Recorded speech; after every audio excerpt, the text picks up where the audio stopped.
ওনার সমস্ত ভবানীপুর সিট নিয়ে চিন্তা করা উচিত, পশ্চিমবঙ্গ নিয়ে ওনার চিন্তা করা উচিত। সব জায়গাতে খারাপ অবস্থা। সাংগঠনিক স্ট্রাকচারের মধ্যে আমরা পরিবর্তন এনেছি।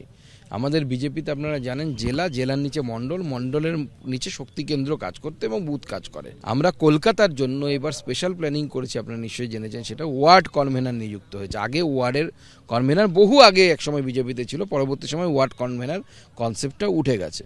তো স্বাভাবিকভাবে বিজেপির প্ল্যানিং বিজেপির সেই মতোই চলছে। এবং আমরা বলছি যে কলকাতাতে আমাদের যেটাকে রাজনৈতিক ভাষায় প্রেসিডেন্সি জোন বলা হয়, সেই প্রেসিডেন্সি জোনে বিজেপির মাত্র একজন সাংসদ, একজন এমএলএ।